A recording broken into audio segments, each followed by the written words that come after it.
નમસ્કાર. વેબિનારમાં જોડાયેલ દરેકનું સ્વાગત છે.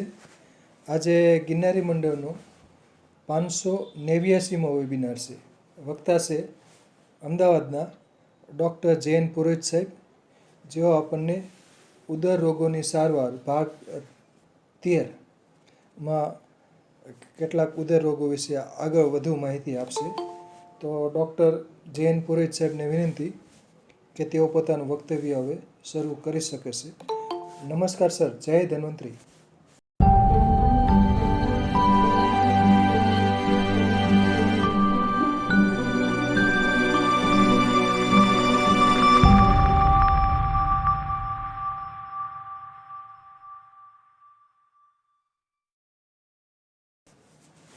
જય ધન્વંતરી સાહેબ,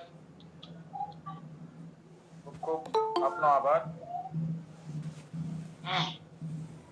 વેબિનાર વિશેનો પરિચય અને વ્યક્તિ પરિચિત આપે આપી દીધો છે. ભાગ 13 એટલે અધ્યાય 13 આપણે વાતોદર અને શરીરના 8 ઉદર રોગો એની ચર્ચામાં આપણે ભાગ 13 સુધી પહોંચી ગયા છીએ. આ વનસ્પતિને વંદના કરીએ.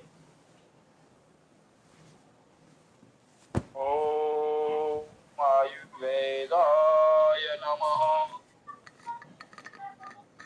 ઓમ આયુર્બલમ યશો વર્ચ પ્રજા પશુન વશુની ચ બ્રહ્મ પ્રજ્ઞાન ચ મેઘાન ચ વન્નો દેહી વનસ્પતયે વન્નો દેહી વનસ્પતે.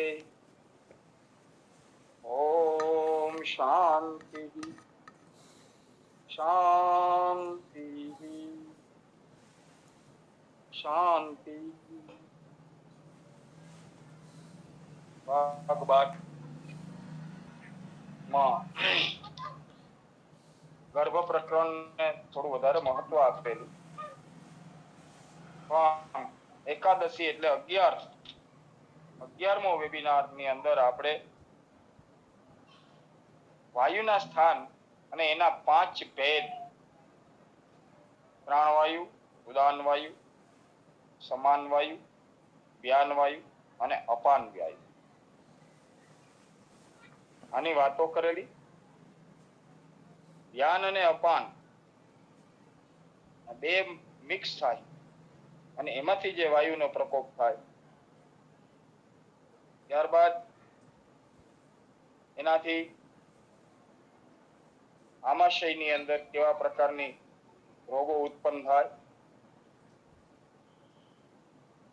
આમાશયમાં પ્રાકૃતિક થયેલ વાયુ વમન વગેરે રોગોને ઉત્પન્ન કરે તથા મૂર્છા, હૃદયનું જકડાઈ જવું, પાર્શ્વશુલ, આના વિશે વાતો કરી.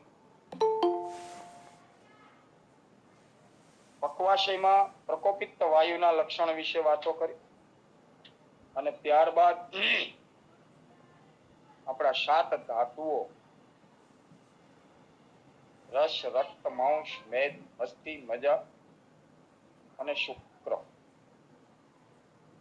ધાતુમાં પ્રકોપિત થયેલો વાયુ કેટલા જ પ્રકારની વિકૃતિઓને ઉત્પન્ન કરે એના વિશે પણ આપણે બહુ સરસ વાતો કરી. તો ભાગ 13માં સર્વાંગે પ્રકોપિત વાતના લક્ષણો.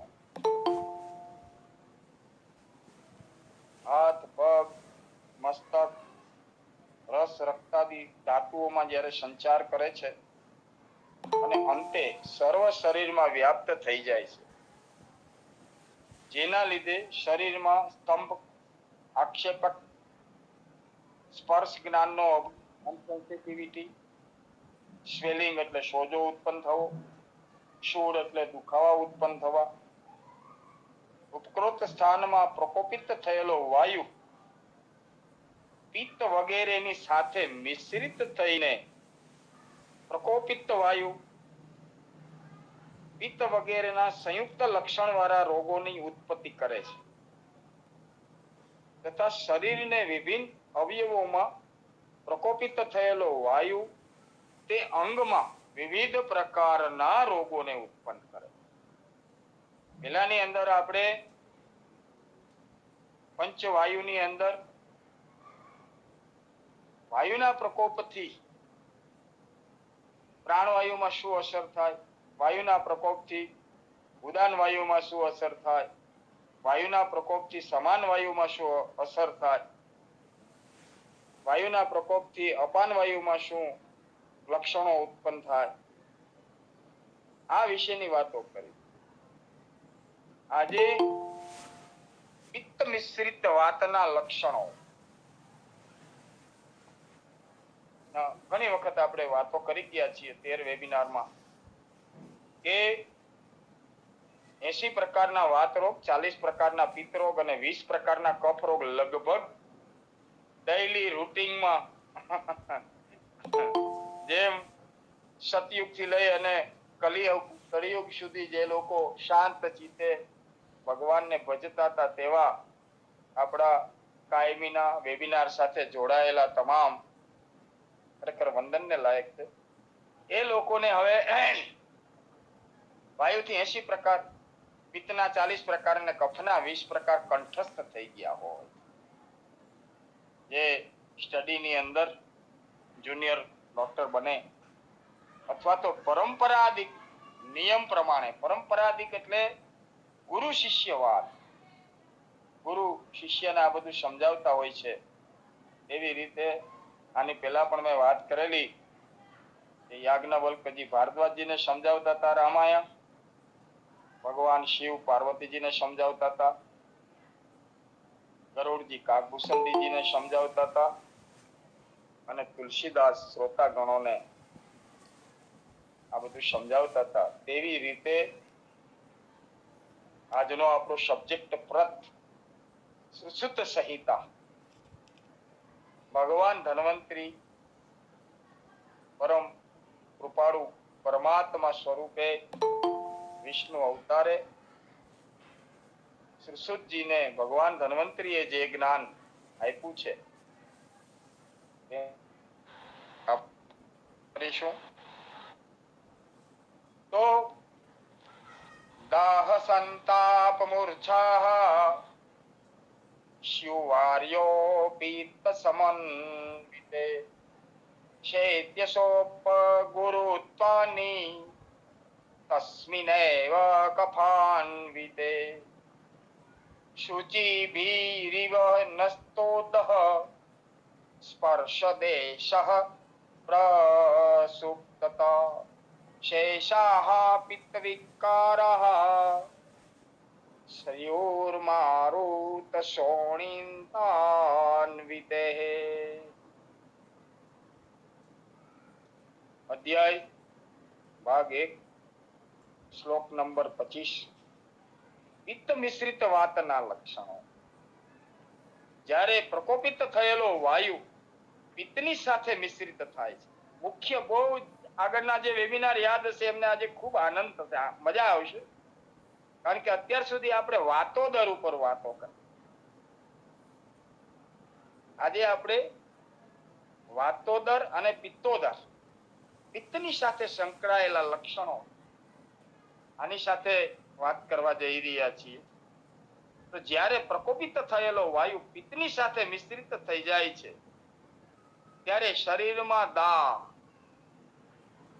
એટલે એસિડિટીના ખાસ પેશન્ટ તેવા લોકો માટે થઈ અને આજનો વેબિનાર અતિશય મહત્વનો. વાત પિત્ત, દાહ, સંતાપ અને મૂર્છા જેવા પિત્ત દોષ જન્ય લક્ષણો ઉત્પન્ન થાય છે ત્યારે થયેલો વાયુ કફની સાથે મિશ્રિત થઈ જાય છે ત્યારે શરીરમાં આમ શરીર ઉપરથી ઠંડુ, અંદરથી ગરમ, સ્વેલિંગ, આખા શરીર ઉપર સોજો ઉત્પન્ન થવો. ખાસ મારા પૂજનીય જ હું ગણું છું વૈદ્યોને કાયમી માટે. પણ જ્યારે પેશન્ટ આવે અને નાડી જોવા માટે હાથમાં લઈએ, શરીર ઠંડુ હોય, સોજો હોય તો વાત પિત્તના અને કફના લક્ષણ માટે ત્રણે ત્રણ આંગળી જ્યારે મણિબંધની બાજુમાંથી અંગૂઠાની બાજુમાંથી આપણે ત્રણે જ્યારે મૂકીએ અને શરીર ખૂબ જ ઠંડુ હોય અને જે જગ્યા ઉપર આંગળી મૂકી હોય ત્યાં વાત પિત્ત અને કફને જાણતા હોય તે રીતે ત્રણે ત્રણ દોષો માટે જ્યાં આંગળી મૂકી તે ભાગ અતિશય સખત થઈ ગયો હોય જ્યારે સોજાને કારણે શરીરની જે ત્રણ આંગળી મૂકી હોય ત્યાં ત્રણે ત્રણ આંગળીના ફિગર આવી જાય આટલું બધું સોજો શરીર ઉપર હોય આ લક્ષણને નાડી જ્ઞાનની અંદર જોવા માટેનો આ પહેલો પ્રયાસ. જો સોજો હોય તો નાડી આપણે હાથમાં આવતી નથી, જોઈ નથી શકાતી, અથવા હાથ એકદમ મજબૂત હોય ને તેવો હાથ આપણને જોવા. શરીરમાં ભારેપણું હોય છે, ભારેપણાના લક્ષણો ઉત્પન્ન થયેલા હોય છે. રક્તની સાથે મિશ્રિત થયેલો પ્રકોપિત વાયુ અને શરીરની અંદર ઘણા પેશન્ટ આવે, મને આખા શરીરમાં સોય ભોગતા હોય ને એવી પીડા થાય છે. સ્પર્શ દ્વેષ એટલે અનસેન્સિટિવિટી, અવયવોનું જડતા અને આ બધા પિત્તજન્ય લક્ષણો ઉત્પન્ન થાય છે. વાયુની સાથે જ્યારે પિત્ત મળે ત્યારે હાઇપર એસિડિટીની સાથે સાથે પલ્સ રેટ હાઈ થવા, શરીર ઉપર સોજો ઉત્પન્ન થવો અને આખું શરીરને આપણી દેશી ભાષામાં કહીએ તો ગુમડા જેવું દુખતું હોય. આવી પીડા જ્યારે આપણને જોવા મળે છે ત્યારે વૈદ્યોને માટે પિત્તજન્ય લક્ષણોનો આખી આ એક મેથડથી નાડીને હાથમાં લઈ અને તમે પેશન્ટને કહી શકો તમારા શરીર ઉપર સોજો છે, શરીર ઉપર આંખો ઉપર ભાર જોવા મળે, હાઇપર એસિડિટી હશે, આવું બધું આપણે પેશન્ટને નાડી જોઈ અને હશે જેવા શબ્દો કહીએ તો ક્યારે નાડી જોતા આપણે ખોટા સાબિત ન થાય ત્યારે પેશન્ટને કહેવું જ પડે કે હા મને આવું બધું થતું હોય છે. આ પિત્ત મિશ્રિત વાતના લક્ષણો. પણ હવે પેલી વાત કે એની આપણે ટ્રીટમેન્ટ વિશે થોડી વાતો કરી તો સોજા મટાડે સાટોડી બધા જ વૈદ્યો સાટોડી માટે થઈ એના એક જ શબ્દ બોલતા હોય છે કે સોજા મટાડે સાટોડી. સાટોડીની અંદર ફક્ત સોજા મટાડવાનો જ ગુણ છે એવું નહીં, અનેક ગુણોનો ભંડાર એવી સાટોડી. જીવનની અંદર ફક્ત 25 ઔષધોને લઈ લો, બસ આ 25 ઔષધો ઉપરનો તમારો ટ્રસ્ટ, તમને માર્ગદર્શન આપનાર વૈદ ઉપરનો આ બે હોય તો જીવનમાં ક્યારેય દવાખાનાઓની મુલાકાત લેવી નથી પડતી. કારણ કે સોજા મટાડે સાટોડી, આપણો દેશી શબ્દ પુનર્નવામી કરોતિ પુનર્નવાહા. કોઈ પણ શરીરના અવયવોને પાછા પૂર્ણ જીવિત કરવાની તાકાત હોય તો એ પુનર્નવાની અંદર, એ સાટોડીની અંદર. તો પુનર્નિવિત કઈ રીતે થાય, પુનર્જન્મ કઈ રીતે થાય? માંસપેશીઓ ડેડ થઈ ગયેલી હોય, શરીરના અમુક પાતળી ઘણી બધા પ્રકારની નસો છે એ બસ્ટ થઈ ગઈ હોય, એક્સિડન્ટ થયેલું હોય તો ઘણી વખત સ્નાયુનું ફ્રેક્ચર થયેલું હોય, લિંગામિટ ફાટી ગયેલા હોય, આવા વ્યક્તિને પણ જો દૂધ સાથે પુનર્નવામી કરવા માટે, થોડો વિષયથી સાઈડમાં ગયો છું પણ પુનર્નવા જ્યારે મારી સામે આવે ને ત્યારે રહી નથી શકાતું. તો લિંગામિટ બસ્ટ થયેલા હોય, લિગામિન્ટ અને એનો પણ ફ્રેક્ચર થયેલું હોય, આવા સમયની અંદર તાજી સાટોડી શોધી અને 6 મહિના સુધી દૂધની સાથે એનું સેવન કરવામાં આવે તો પુનર્નવામી કરોતિ પુનર્નવા. કોઈ પણ ડેડ થયેલા સેલ અથવા તો ડેડ થયેલા અવયવોને, સ્નાયુઓને પાછા પૂર્ણ જીવિત કરવાનું કાર્ય એટલે સાટોડી છે. તો અનસેન્સિટિવિટી, સ્પર્શ દ્વેષ, આપણે આગળ જ વાત કે સ્પર્શ વિશે, સ્પર્શ દ્વેષ, પ્રસુપ્તતા, શેષા પિત્ત વિકાર. પિત્તના વિકારની અંદર સ્પર્શ દ્વેષ થાય એટલે આપણે અનસેન્સિટિવિટી, અવયવોની અંદરની જડતા. જો હમણાં જ આપણે વાત કરી તો પુનર્નવામી કરોતિ જે જડ થઈ ગયેલા અવયવો છે એને પાછા મૂળ સ્થિતિમાં લાવવાનું કાર્ય કરનાર અને સોજાને મટાડનાર સાટોડી. તો સાટોડી ના પણ ઘણા બધા પુનર્નવા અષ્ટકમ, પુનર્નવા સપ્તકમ, પુનર્નવા પંચકમ આવી રીતે એમનો વાથ લેવો અને સાથે કોઈ પણ શરીરના દુખાવાને જળ મૂળમાંથી તો ધીમે ધીમે પણ તત્કાલ પેનકિલર તરીકે અજમોદાદી ચૂર્ણનું ખૂબ જ સારામાં સારું પરિણામ છે. ગરમ પાણી સાથે લેવું અથવા તો અને છાશ સાથે અજમોદાદી ચૂર્ણ લેવામાં આવે તો રક્તની સાથે મિશ્રિત થયેલો, પ્રકોપિત થયેલો વાયુ શરીરની અંદર સોયો ભોકાતી હોય તેવા દર્દને રોકવાની કાર્ય કરે. કારણ કે અજમોદાદી ચૂર્ણની અંદર મુખ્યત્વે અજમોદ છે અને અજમોદનું કામ વાયુનું અનુલોમન કરો. પિત્ત ગમે તેટલું હોય, કારણ કે પિત્તને આગળ લઈ જવાનું કાર્ય તો વાયુ જ કરે છે. માધવ નિદાન વિશે આપણે ગયા વખતે વાત કરી હતી, તો માધવ નિદાનમાં પણ એ જ કહ્યું છે ને કે ઋષિ મુનિઓ એ વૈદો એ અત્યારના રિસર્ચ કરી રહેલા મહાનુભાવ ઋષિ જેવા તો બધા એ ઇમ્પોર્ટન્સ વાયુને આપે છે. પિત્ત અને કફને પગ નથી, એ પંગુ છે. આ વાત આપણે અનેક વાર કરી ચૂક્યા છે. તો વાયુનો પ્રકોપ છે એની શાંતિ થાય તો પિત્ત સમાન અવસ્થામાં આવે અને આવે. તો એના માટે થઈ અને જ્યારે પ્રકોપિત થયેલો વાયુ પિત્તને ઉછાળી અને શરીરની અંદર અનેક પ્રકારના દર્દોને ઉત્પન્ન કરે ત્યારે પહેલી તો કે સાટોડી, બીજું અજમોદાદી ચૂર્ણ. અને જો વાયુના પ્રકારની અંદર હજી આપણે એને 16 પ્રકારથી વહેંચવાના બાકી છે, પણ કોઈ પણ વાયુ એના અલગ અલગ દ્રષ્ટિથી એના મેડિસિન્સ આપણને આપણા ઋષિ મુનિઓએ કેટલો ભોગ આપ્યો છે, વિચાર તો કરીએ. એટલે જ સાહેબ માટે હું આજના શબ્દો બહુ સરસ રીતે બોલ્યો હતો કે આટલી બધી તકલીફો અને એની સામનો કરીને આજે વેબિનાર કોરોનાની અંદર એમણે સ્ટાર્ટ કર્યા. તો ઋષિ મુનિઓએ એક એક વસ્તુની આપણા માટે તેને નોંધ લીધી છે.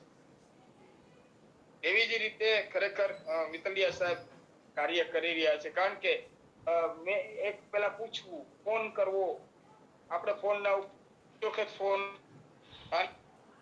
પછી બે સાહેબ તમારો વેબિનાર આપણે આ દિવસે રાખીએ તો કેવું રહેશે. એ પછી ગિરનારી મંડળમાં 3 વખત પર્સનલ જે ખાસ મેં જોઈન્ટ થતા આવા લોકોને કેર લેવી, શું કયો ભાવ, નિસ્વાર્થ ભાવ કે સમાજને આયુર્વેદનું કંઈક નોલેજ મળે. તો આ જ કાર્ય આપણા ઋષિ મુનિઓ કરી નાખ્યા. એટલે જ આજે વૈદિક વાંગ્મયની 2 જ અક્ષરની લીટી મેં સાહેબ માટે તેને ગિરનારી મંડળમાં મૂકી. તો ઋષિ પરંપરાએ શું કર્યું, પરંપરાધિક વૈદોએ શું કર્યું કે એક એક વસ્તુની અંદરથી વાયુ સાથે સંકળાયેલા પિત્તને પાછું મૂળ સ્થિતિમાં લાવવા માટે વાયુ માટે શું કરવું. દાખલા તરીકે પેટમાં દુખતું હોય તો પણ અજમોદ લેવાય છે, પણ સાંધાના દુખાવામાં અજમોદાદી લેવાય છે. પેટના દુખાવા માટે લવણ ભાસ્કરનો ઉપયોગ થાય છે, હિંગાષ્ટક ચૂર્ણનો ઉપયોગ થાય છે. આપણો મૂળ વિષય તો આપણો પેટ જ છે, પણ જ્યારે પેટની અંદરથી રોગોની ફેક્ટરી આપણે પેટને કહીએ છીએ, એમાંથી ઉત્પન્ન થયેલા રોગો જ્યારે શરીરની અંદર પ્રવૃત્ત થાય વાત પિત્ત અને કફના કારણે, ત્યારે એની પછી અલગ મેડિસિન અજમોદાદી ચૂર્ણ હાડકાનો દુખાવો બંધ કરે, સ્નાયુનો દુખાવો બંધ કરે. વા થયેલો રૂમેટિઝમ, આર્થરાઇટિસ, ગાઉટને કારણે શરીરની અંદર દુખાવો હોય, પડખાનો દુખાવો હોય, એટલે કે ઉઠનો દુખાવો હોય, વજાઇનલનો દુખાવો હોય, રેક્ટમનો દુખાવો હોય કે યુટ્રસનો દુખાવો, કોઈ પણ દર્દની અંદર સારામાં સારું કાર્ય કરતું હોય તો અજમોદાદી ચૂર્ણ છે. 11 વનસ્પતિને સાથે લઈને ઘરે પણ બનાવી શકાય છે. પણ તમામ વેબિનારની અંદર આપણે એક વાત કરીએ છીએ કે વૈદોનું માર્ગદર્શન. કારણ કે અજમોદ એની પ્રકૃતિથી મૂળભૂત વિદાહી છે. વિદાહી એટલે અજમો ક્યારેય પાક કાળે પોતાના ગુણધર્મને બદલતો નથી. પછી એની અંદર લખાયેલા દ્રવ્યો, આ બધા જ દ્રવ્યોને કારણે જે લોકોને બીપી રહેતું હોય, જે લોકો બીપીની ટેબ્લેટ લેતા હોય, આવા લોકોએ ક્યારેય નરણા કોઠે અજમોનું સેવન ના કરવું, અજમોદાદીનું સેવન ના કરવું, સેવન આ બધી નોંધ લેવાની ખાસ જરૂર છે. જેમ સાટોડી ટીબી પેશન્ટ છે, કોક્સ જેને થયેલો છે, ટ્યુબરક્લોસિસ છે, આંતરડાનો ટીબી છે, ધાતુઓમાં ક્ષય થયેલો છે, ક્ષીણ થયેલું શરીર છે, હવાલ માર્ગદર્શન પ્રમાણે લેવાનું. એ વાત માટે મેં પેલા આપણે બધાએ જે ચર્ચા કરી કે આ રોગ માટે થઈને આ કામ સખત કરે છે, પણ એની સાઈડ ઇફેક્ટ શું, એનું નુકસાન શું, એ કઈ જગ્યાએથી આપણે એમને કવર કરવી, આ એક બહુ મહત્વની વાત હતી. તો જ્યારે પિત્ત મિશ્રિત વાત આટલા બધા લક્ષણ દેખાય ત્યારે પિત્તના શમન માટે થઈ ઘણી વખત કહી ચૂકો છું, મારો સ્વાનુભૂત પ્રયોગ 50 ગ્રામ અથવા 25 ગ્રામ આખું જીરું, 25 ગ્રામ આખા ધાણાનો પાવડર કરી 100 ગ્રામ એમાં સાકર મિક્સ કરી આ 200 ગ્રામ ચૂર્ણને કાચની બરણીમાં ભરી અને સવારે સામાન્ય બ્રશ કરી કોઈ પણ વસ્તુ લીધા પહેલા, ઘણા બધા લોકોને નરણા કોઠે પાણી પીવાની આદત હોય છે, તો એવા સમયે જ્યારે પિત્ત માટે પ્રયોગ કરવો હોય ત્યારે મટકાના ઠંડા પાણી સાથે, આમ ઘણા લોકો ગરમ પાણી પણ પીતા હોય છે, પણ ધીમે ધીમે એને એ પણ જરૂર ના પડે, તેવી રીતે મટકાના ઠંડા પાણી સાથે 1 ચમચી ફક્ત આ ધાણા, જીરું અને સાકર પાવડરનું સેવન કરવામાં આવે તો પિત્તની અંદર જે પાચક પિત્ત અમ્લનું સ્વરૂપ ધારણ કરી અને વાયુ સાથે શરીરની અંદર ઉત્પન્ન થયું હોય અને દાહ ઉત્પન્ન કરતું હોય ત્યારે આ વસ્તુનું સેવન કરવાથી પિત્ત મિશ્રિત વાયુના જે કઈ રોગો છે એની અંદરથી સામાન્યમાં સામાન્ય આ ત્રણ વસ્તુ એકદમ વ્યવસ્થિત રીતે મળી શકે અને લઈ શકાય. પછી આ જ રીતે કફ અને પિત્તથી આવૃત પ્રાણવાયુના હવે લક્ષણોમાં આપણે જઈશું. તો પ્રાણવાયુમાં ત્યારે ફક્ત વાતનો પ્રકોપ તો મુખમાં વિચરણ કરનારો પ્રાણવાયુ આખા દેહને ધારણ કરે છે અને આ પ્રાણવાયુ અન્નને આમાશયમાં, ગ્રહણીમાં વગેરે સ્થાન સુધી પહોંચાડે છે તથા પ્રાણનું અવલંબન કરે છે. એ પ્રાણવાયુ પ્રકોપિત થાય ત્યારે શ્વાસ રોગ, હેડકીના રોગો, અનેક પ્રકારના રોગો આપણા શરીરમાં વાયુ સ્વરૂપે પ્રકોપ થાય ત્યારે આવો પ્રોબ્લેમ થતો હોય. વાયુ અર્યો વક્ર સંચારી સ પ્રાણો નામ દેહદ્રુક સો અનમ પ્રવેશ્ય યત્યંત પ્રાણમ પશ્ચાત લંબતે. આવી રીતે વાયુનો પ્રાણની સાથે જે પ્રકોપ થતો હોય એ જ રીતે કફ અને પિત્તથી આવૃત પ્રાણવાયુની અંદરના કયો પ્રોબ્લેમ, કયા લક્ષણો આપણા શરીરમાં આપણને જોવા મળે. જેમ પિત્ત મિશ્રિત વાતના લક્ષણો આપણે જોયા એવી જ રીતે હવે પ્રાણે પિતાવૃત્તે છર્દીર્દાહર્વ પાજાયતે દૌર્બલ્યમ સદનમ તત્ર વૈવર્ણ્યમ ચ કફાવૃતે. પ્રાણવાયુ પિત્તથી આવૃત થવા પર વમન અને દાહ ઉત્પન્ન થાય તથા કફથી પ્રાણવાયુનું આવૃત થવા પર દૌર્બલ્ય, અંગોમાં ગ્લાનિ, અંદ્રા, વિવર્ણતા આવા બધા લક્ષણો. અત્યારે પેલા આપણે ખાલી પિત્ત મિશ્રિત વાતના લક્ષણોની વાત કરી. હવે પ્રાણવાયુની અંદર જે પિત્ત અને કફનું મિશ્રણ થવાથી આપણા શરીરમાં જો ઘણા બધા લોકોને કમ્પ્લેન હોય કે એમને એસિડિટી થાય, પછી ઉલટી થાય તો જ એમને કડવી, ખાટી, તીખી આવી ઉલટી થાય અને ઉલટી થયા પછી જ એમને પેટમાં શાંત થાય. તો ત્યારે પ્રાણવાયુની અંદર આવૃત થયેલા લક્ષણો આપણને જોવા મળે છે કે ત્યારે પ્રાણવાયુ ડિસ્ટર્બ હોય તો જ આવી વસ્તુ બને. અને પ્રાણવાયુની સાથે કફ અને પિત્ત આ બંને વસ્તુ અંદર પ્રકોપિત થાય તો દૌર્બલ્યતા આવે. ઘણા બધા લોકોને આપણે જોતા હોય છે હાથ પગ પાતળા થતા જતા હોય છે અને કાયમ તે કાયમ પેટ વધતું જતું હોય છે. આ લક્ષણો જ્યારે નિદાન કરતી વખતે જોવા મળે ત્યારે સમજવું કે પ્રાણવાયુની સાથે પિત્ત અને કફનો પ્રકોપ થયેલો છે. શરીરમાં દૌર્બલ્યતા આવે, શરીરમાં ગ્લાનિ, અંગોની અંદર થકાન, તંદ્રાવસ્થા, આ જ પ્રકારના વિચારો તંદ્રાવસ્થામાં અર્ધ જાગૃત અવસ્થામાં વિચારવું અને જે વિચારતા હોય એમાંથી બીજા વિચારોની અંદર જતું રહેવું, આવા બધા લક્ષણો જ્યારે ઉત્પન્ન થતા હોય ત્યારે પ્રાણવાયુ પિત્તથી આવૃત થવા અને કફથી પણ આવૃત થવાને કારણે આવા લક્ષણો આપણા શરીરની અંદર આપણને જોવા મળતા હોય. તો ઉપરની જે આપણે ટ્રીટમેન્ટ બતાવી છે એની અંદરનું મુખ્યત્વે જે ટ્રીટમેન્ટ આપણે પિત્ત મિશ્રિત વાતના લક્ષણોમાં પિત્તને કેવી રીતે કંટ્રોલ કરવું, દર્દને કેવી રીતે કંટ્રોલ કરવું અને વાયુને કેવી રીતે સોજાને કંટ્રોલ કરવું. હવે અહીંયા એની અંદર ફક્ત ને ફક્ત એક જ વસ્તુને ઉમેરવાની છે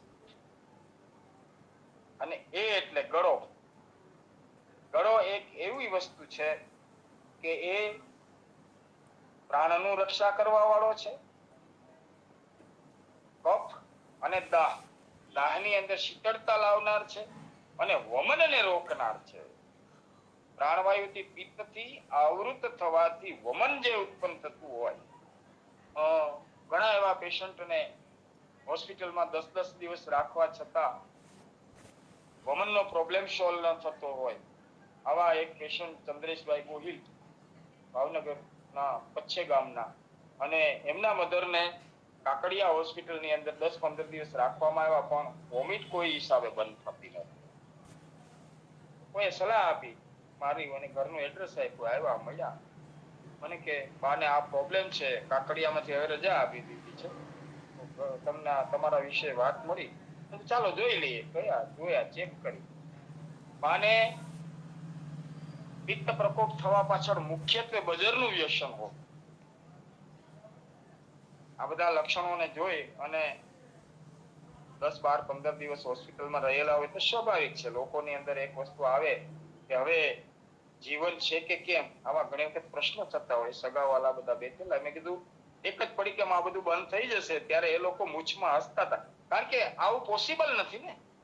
ક્યારે આવું પોસિબલ થઈ શકે? ઘરે આવ્યા, ટૂંકમાં વાત કરું છું ચાલુ વેબિનારમાં, આ વાત એક ઘટના બનેલી છે એટલે, અને ખાસ બધા માટે ઉપયોગી છે એટલા માટે આને વેબિનારમાં લઉં.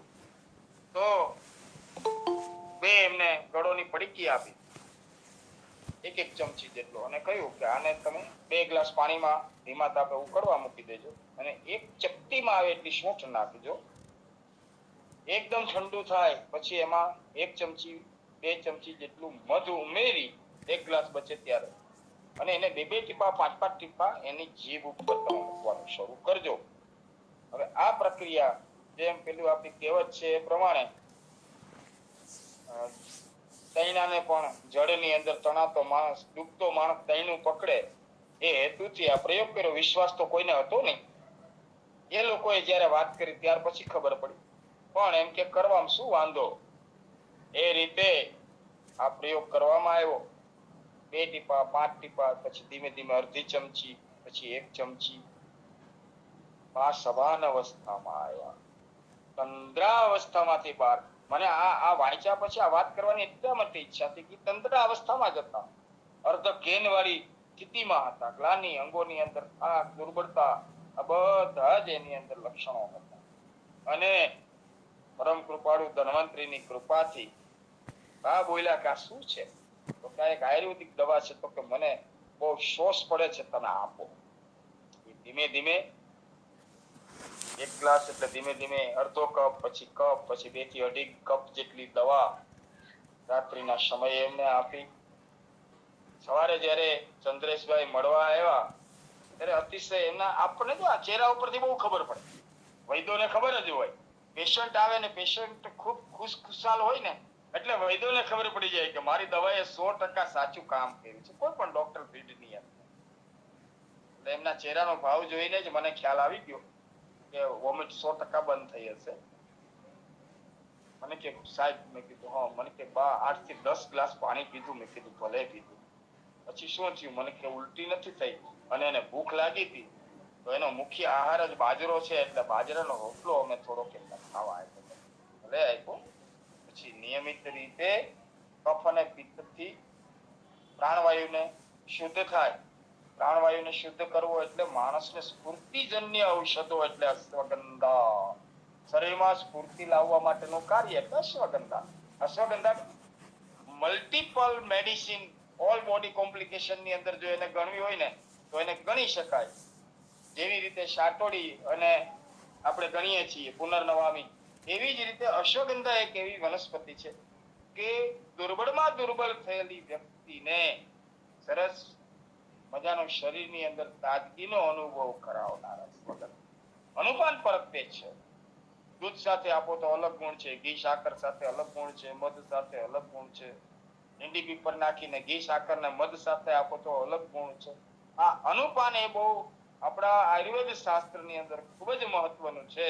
એટલે ધીમે ધીમે એમને પછી દવા ચાલુ કરાવી, વોમિટ બંધ થઈ ગયું. આ પ્રયોગ લખવા જેવો લાગે તો લખીને રાખવો ક્યારેક. અને ગર્ભિણીની ઉલટી માટે, હા, કાલે જ બેને જે વાતો કરી હશે જે સ્ત્રી રોગની અંદર, તો ગર્ભિણી માટે પણ આ બેસ્ટમાં બેસ્ટ વોમિટની દવા એટલે ગળો 1 ચમચી, 1 ગ્રામ જેટલી સૂંઠ 2 ગ્લાસ પાણીમાં ઉકાળીને 1 ગ્લાસ બચે ત્યાં સુધી ધીમા તાપે ઉકાળી, પોણો ગ્લાસ બચે કોઈ વાંધો નહીં, અને ફૂલ ઠંડુ થયા પછી મધ નાખી અને ધીમે ધીમે આપવામાં આવે તો ગર્ભિણીની પ્રેગ્નન્સીની અંદરની પણ ઉલટીમાં ખૂબ જ સરસ મજાનું કાર્ય આપણો અમૃતા જેને કહેલો છે, અને અમૃતા એટલે ગળો કામ કરે છે.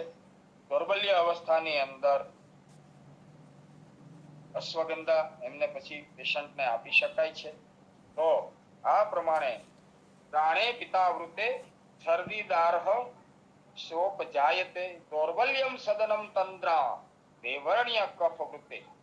આ 26મા શ્લોકની અંદર કફ અને પિત્તથી આવૃત થયેલા પ્રાણવાયુના લક્ષણો એમાં બતાવેલા છે, અને સાથે જે ટ્રીટમેન્ટ વિશેની મારા સ્વાનુભૂત પ્રયોગો દ્વારા જે કંઈ બતાવી રહ્યો છું તે ખૂબ જ અસરકારક દવાઓ છે અને ખૂબ જ અનુભવમાંથી નીકળી ગયેલી છે. તેમાં પરિણામ ભગવાન ધન્વંતરી આપણને આપતા હોય છે. આ જ રીતે પ્રાણવાયુ, ત્યારબાદ ઉદાન વાયુ. ઉદાન વાયુમાં આપણે વાત કરેલી કે 5 પ્રકારના વાયુમાં ઉત્તમ પ્રકારનો ઉદાન વાયુ જે ઉપરની તરફ ગતિ કર્યા કરે છે, અને ઉદાન થકી જ ગાયન, ભાષણ, જે લોકો કલાકાર હોય છે આવા લોકોને ત્યારે આપણે વાત થઈ હતી ભાગ 9, 10 ને 11માં, તો જે ગાયકી એટલે આપણા વેદોની અંદર પણ જેને નૃત્ય કલાની સાથે સંકળાયેલા, સામવેદની અંદર સંકળાયેલા, પણ જે લોકો સરસ મજાનું ગાઈ શકતા હોય, રાગને ઘૂંટી શકતા હોય, આવા લોકોનો ઉદાન વાયુ શુદ્ધ હોય છે. જ્યારે ઉદાન વાયુ પ્રકોપિત થાય ત્યારે નેત્ર, નાકની અંદર તકલીફ, મુખમાં કર્ણ, શિરા, આ બધું આપણે વાતો કરી ગયા છે. આવા અનેક પ્રકારના રોગોને ઉદાન વાયુ વાયુના પ્રકારની અંદર જે પ્રમાણે નુકસાન કરે છે, તે જ પ્રમાણે ઉદાન વાયુની સાથે કફ અને પિત્તથી આવૃત થયેલો ઉદાન વાયુ ઉદાને પિત્ત સંયુક્તે મૂર્છા દાહ બ્રહ્મ કલ્લમા અસ્વૈદ હર્ષો મંદોગ્નિ શીત સ્તંભો કફાવૃતે. ઉદાન વાયુ પ્રાણવાયુ પછી ઉદાન વાયુ પિત્તથી આવૃત થવા પર મૂર્છા, દાહ, ભ્રમ આવા અનેક પ્રકારના લક્ષણો ઉત્પન્ન થાય છે.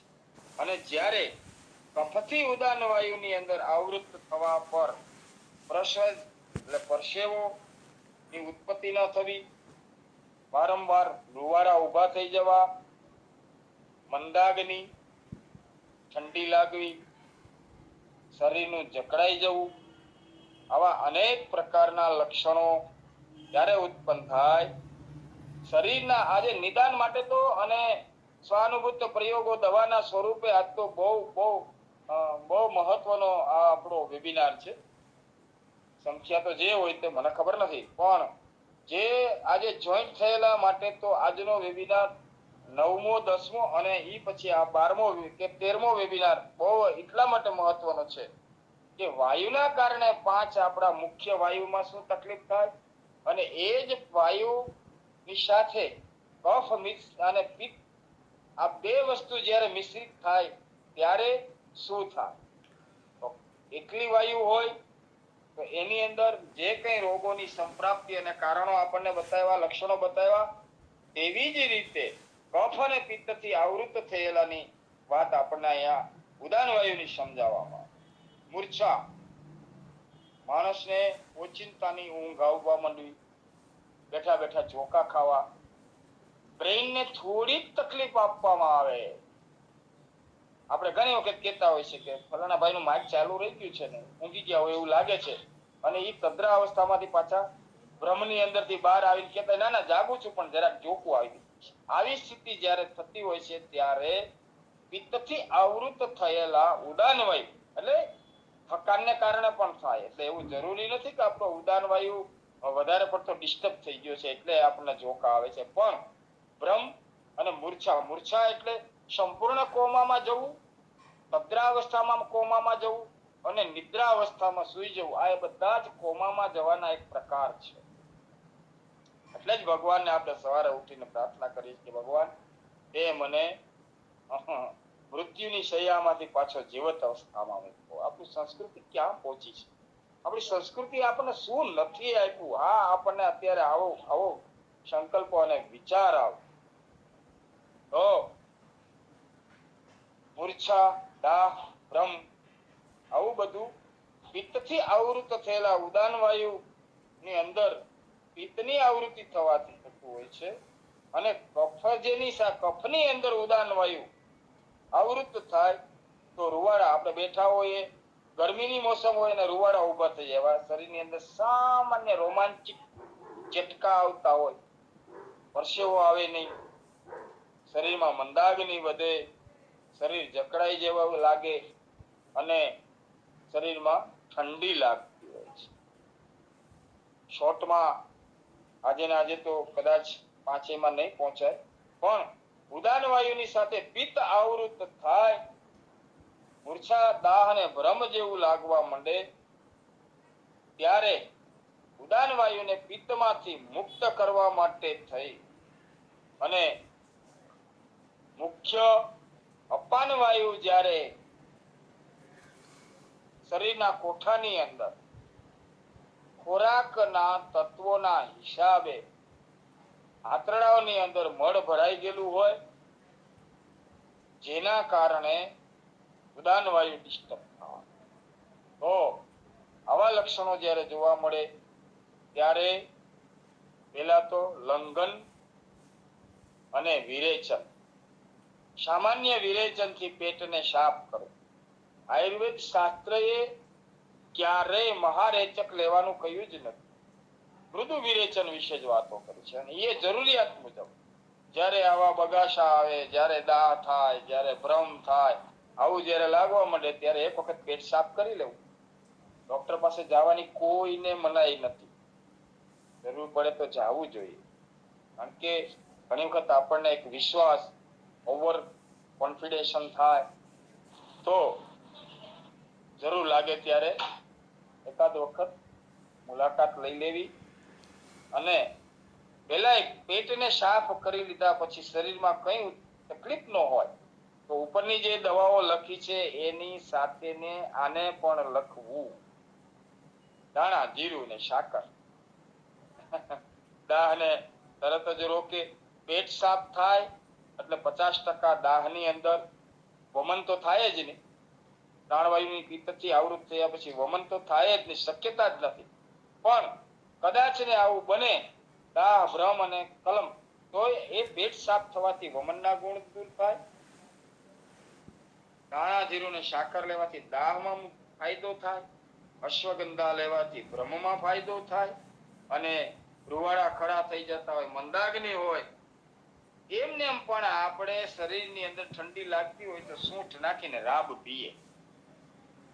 ઘરમાં બધા આપણા જે વડીલો હતા ને, આપણે દાદીમાઓ આપણને સૂંઠ નાખી, કાળા મરી, તજ લવિંગ બહુ ઠંડી હોય તો સેજ નાના નાના 2 ટુકડા નાખી ઘીમાં એનો વઘાર કરી અને રાબ એટલે એક પ્રકારનું ગોરમાણું બનાવીને સેજ ગરમ ગરમ આપતા. અને અતિશય ઠંડી હોય, ધનારક હાલતો હોય, ધનના સૂર્ય હોય ને વધારે ઠંડી હોય તો બાજરાની રાબ આપતા.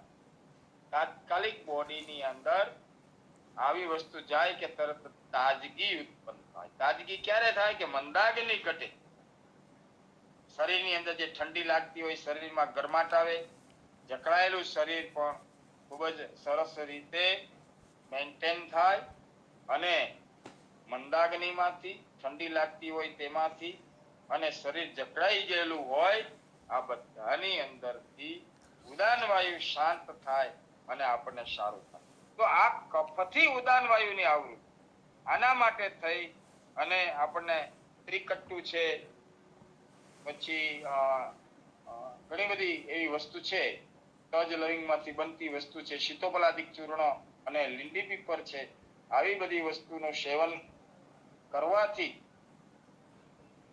ઉદાન વાયુ કફસ મિશ્રિત થયેલો હોય એમાંથી મુક્ત થાય, અને પિત્તથી મુક્ત થવા માટે જે પેટ સાફ કર્યું છે એ પિત્તમાં, કફમાં ને વાયુ, 3 દોષોની અંદર પેટ સાફ થવાથી 20% 25% એમનેમ પણ આપણને રાહત થાય ને થાય. ઘણી વખત આપણા આદરણીય ઠક્કર સાહેબ કહે છે કે જેમ પાકેલું ફળ તૂટીને નીચે પડે એવી રીતે જ્યારે આપણે શૌચાલયમાં જઈએ અને સંપૂર્ણપણે એકદમ તરત જ પેટ સાફ થઈ જતું હોય, આવા લોકોની નિરોગીતાની નિશાની છે. આવું આપણે ઘણી વખત સમજાવું. તો એ જ સ્થિતિ માની લો કે એ રીતે ન થાય તો એને આપણે સૂક્ષ્મ રેચક એટલે કે ઈસબગુલ છે, એરનબ્રુસ્ટ હરિતકી છે, આવી વસ્તુ લેવાની છે. સૂક્ષ્મ રેચ લેવાનો છે, મહારેચ લેવાની કોઈ જરૂર નથી. હા, આનાથી પેટ સાફ ન આવે તો અન્ન ઉપરનો કંટ્રોલ. શાસ્ત્રએ શું કહ્યું છે? આપણે ઘણી વખત એવું વિચારીએ કે પેટ સાફ નથી એવું તો એક વધારે સ્ટ્રોંગ દવાનું કહીએ, મણસુદ્ધી વટી છે કે આવું કોઈ નેપાળની વસ્તુ છે કે રેવંચીનો શીરો છે કે આવી કોઈ વસ્તુ લેવાની કોશિશ કરી. કઈ કરવાની જરૂર નથી. મૃદુ વિરેચનથી પેટ સાફ થાય ને થાય. તો એના માટે તો કે લંઘન, લઘુ અન્ન લેવાનું જ્યારે આપણે શરૂ કરી દઈએ, અથવા તો રાત્રિનું ભોજન ફક્ત ને ફક્ત સામાન્ય લિક્વિડ લઈ અને મૃદુ વિરેચન બીજે દિવસે લેવામાં આવે તો પેટ સાફ થાય. અને એનો એક બીજો સરસ મજાનો દૃષ્ટાંત આપું છું કે જ્યારે આપણે એકાદશી કે એવો કોઈ પણ ઉપવાસ કરીએ ને તો પણ બીજે દિવસે પેટ સાફ. આ ઘણા બધા લોકોને અનુભવ થતો હશે, પણ શરીરની નિરોગીતા એની સાથે સંકળાયેલી છે. ગરમીનો કોઠો હોય તો થોડી કબજિયાત પણ થાય, ન પણ આવે, પણ જનરલ શરીરમાં જેમ ઠક્કર સાહેબે કહ્યું એ રીતે પાકેલા ફળની જેમ પેટ સાફ થતું હોય, આવા લોકોને ઉપવાસ કરવાથી બીજે દિવસે ખૂબ જ સરળ રીતે મળ પ્રવૃત્તિની મળ ત્યાગ થઈ શકતો હોય છે. ન થાય તો પેલા લંઘન કરવું, અને લંઘન કરીને એની સાથે મૃદુ વિરેચનનો વધારે આગ્રહ રાખવો. કારણ કે વધારે પડતા વિરેચન પણ આંતરડાઓને નુકસાન કરે છે. આમાં જેટલા આપણા હવે તો બધા જ વૈદ્યો જ બની ગયા છે, એકલા વૈદ માટે વાત કરવાની જરૂરત જ નથી રહેતી. તો સૂક્ષ્મ વિરેચનથી પેટને સાફ કરવું, અને પિત્તને મારવા માટે થઈને જે દવા બતાવી, પિત્તનું મારણ બતાવ્યું, દુખાવાનું મારણ, અને સાથે સાથે જ્યારે કફના દોષને દૂર કરવાનો હોય ત્યારે દાદીમાના વૈદા તરીકે પરંપરાગત આપણી રાબ પીવી, સીતોપલાદિક ચૂર્ણ, લીલી પીપર, ત્રિકટુ ટેબ્લેટ આવી વસ્તુનો ઉપયોગ કરી. પણ આ બધી જ દવાઓ અત્યારે જે ઔષધો વિશે હું વાત કરી રહ્યો છું ને એની અંદર પેલું સંયમ નિયમ, જીભ ઉપરનો કંટ્રોલ. જો માણસ ફક્ત મગની મોગર એટલે ફોતરા વિનાની દાળ 1 ચમચી ઘી મૂકી અને થોડુંક જીરું મૂકીને વઘારી આવી દાળ અને એની સાથે રોટલી અથવા રોટલો અનુપાન પરત્વે, અમુક જે ગરમ બહુ દવા હોય તો ફક્ત રોટલી, જવની રોટલી, ઘઉંની રોટલી, જવારની રોટલી આપી શકાય, બાજરો ન પણ આપી શકાતો. આવી રીતનો સાત્વિક આહાર લઈ અને આજની જે વાતોની અંદર જે રોગ માટે જે વસ્તુ બતાવવામાં આવી છે એનો ઉપયોગ કર્યા પછી જો આપણને સારું ન થાય એવું સમજવું કે આપણું પુણ્ય ઘટે છે. બહુ સમજવા, બહુ આજ ડીપ વાત કરી રહ્યો છું. આપણું ક્યાંક પુણ્ય ઘટે છે. નહીતર શરીરની અંદર પરેજી સાથે એના અનુપાન સાથે જો આટલી જ વસ્તુ કરવામાં આવે તો વાત, પિત્ત અને કફ ત્રણેય દોષોમાંથી આપણે મુક્ત થાય અને પ્રાણવાયુ, ઉદાનવાયુ અને પિત્ત મિશ્રિત વાયુમાંથી આજના આપણા આ 3 ટોપિકની જે વાત કરી એની અંદર આપણને સફળતા મળે ને મળે. કારણ કે સર્વાંગ પ્રકોપિત થયેલો વાયુ હાથ, પગ, શિરા, રક્ત, ધાતુ આ બધાની અંદર સંચાર કરી ગયો હોય. તો આ બધાની અંદર સંચાર થયેલા રોગો, જેવી રીતે આપણે નળીને ઊંચી રાખી અને જેટલી ફોર્સથી નળીમાં પાણી આવતું એ પ્રમાણે પાણી ઉછળે. આ જ રીતે આપણા શરીરની અંદર જે પાણી ઉછળે એ જ રીતે રોગો ઉછળે છે. હવે પાણી ઉછળતા પાણીનો ફોર્સની તાકાત જે હોય એને ઘટાડવા માટે શું કરવું પડે? નળને બંધ કરવો પડે અથવા તો નળને ધીમો કરવો પડે. નળને ધીમો કરીએ તો ઉછળતું નળીનું પાણી જેમ શાંત થાય એવી જ રીતે લઘુ અન્ન લેવાથી, લંઘન કરવાથી, વિરેચન લેવાથી આપણા શરીરના તમામ દોષો છે એ શાંત થાય. અને દોષો શાંત થાય એટલે રોગો ઉપરનો એક આપણી જે દવાઓ બતાવી હોય એ દવાનું નિયમિત સેવન કરવામાં આવે તો ધીમે ધીમે આપણે સર્વાંગે પ્રકોપિત થયેલા વાતમાંથી, પિત્ત મિશ્રિત વાતમાંથી, કફ અને પિત્તની આવૃત્તિમાં પ્રાણવાયુની સાથે વાયુ, પિત્ત અને કફ, આજે 3 દોષ સાથે આપણે વાત કરવી છે. વાત ત્યાં સુધી આપણે ફક્ત વાતોદરની વાતો અને વાતોદરમાં પ્રાણવાયુ અને ઉદાનવાયુના જે લક્ષણો હતા એની પણ વાત કરી. અને આજે કફ અને પિત્તથી મિશ્રિત થયેલો પ્રાણવાયુ આપણા શરીરની અંદર એને શુદ્ધ કરવા શું કરવું, ઉદાનવાયુને શુદ્ધ કરવા માટે કફ અને પિત્તમાંથી મુક્ત કરવા શું કરવું. પેલાની અંદર આપણે ફક્ત વાતોદરની અંદર વાતો કરી તો જ્યારે વાયુ શુદ્ધ હોય ત્યારે માણસ ખૂબ જ આનંદિત હોય. જેમ આપણે વાત કરી ને કે ગાયકી, ભાષણ, ઉદાનવાયુ એની અંદર જવાબદાર હોય છે. પણ ક્યારે કે વાયુ શુદ્ધ હોય, ઉત્તમ પ્રકારનો વાયુ, ઉદાનવાયુ જ્યારે ઉત્તમ પ્રકારનો હોય ત્યારે જ ગાયકી, ભાષણ, બોલવું. અત્યારે આપણા વેબિનારની અંદર જે લોકો વેબિનાર લેતા હોય ને આપણને ખૂબ આનંદ થાય એને સાંભળીને, તો એનો ઉદાનવાયુ ત્યારે ખૂબ જ પ્રાકૃતિક રીતે શુદ્ધ હોય. અને વાયુ શુદ્ધ હોય તો જ આપણે બોલી શકાય, વ્યવસ્થિત રીતે વાત કરી શકાય. પણ વાયુ જ્યારે પ્રકોપિત થાય પછી જ કફ અને પિત્તને કારણે રોગો ઉત્પન્ન કરતા થાય.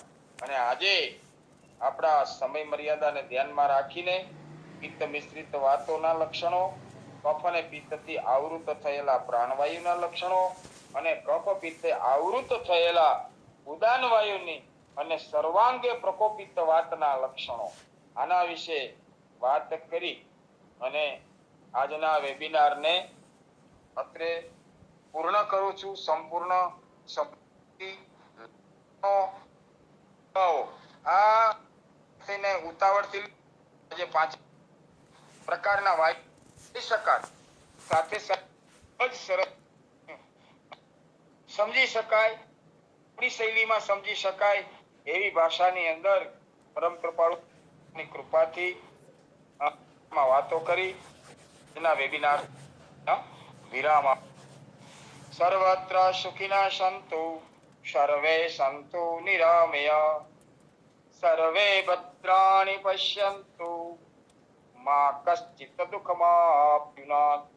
ઓમ શાંતિ શાંતિ શાંતિ. ખૂબ ખૂબ આભાર ડૉક્ટર જૈન પુરોહિત સાહેબનો. સરસ માહિતી મળી. વાતોદર આમાં વાત અને પિત્ત અને વાત અને કફ સાથે જે થતા રોગો વિશે માહિતી આપી અને પેટના રોગોની સારવાર વિશે પણ સરસ માહિતી આપી. એસિડિટીનો ઉપચાર પણ સરસ જણાવ્યો, અમ્લપિત્ત, અને ઉલટીનો ઉપચાર પણ સરસ જણાવેલ. હવે ત્રિપાઠી સાહેબને વિનંતી કે 2 શબ્દો કહે. त्रिपाठी साहब. बहुत बहुत धन्यवाद सर. ईश्वर की असीम अनुकंपा है कि राजपुरोहित साहब जी जैसे अनुभवी और ज्ञानवान वैद्यगण हम लोगों के समक्ष हैं और जो चीजें अदृश्य हैं उनको दृष्टिमान कराने में सक्षम है. जैसे ये सारे के सारे दोषों को देखना, उनका मिलना देखना, उससे उत्पन्न होने वाले लक्षणों को देखना और उसके बाद उसका निदान करना, और इतनी सरल भाषा में अत्यंत कठिन कार्य है. तो बहुत बहुत धन्यवाद. गुरुजी को दंडवत प्रणाम. धन्यवाद. सरस सरस. आभार. आभार पुरोहित साहेब. सरस.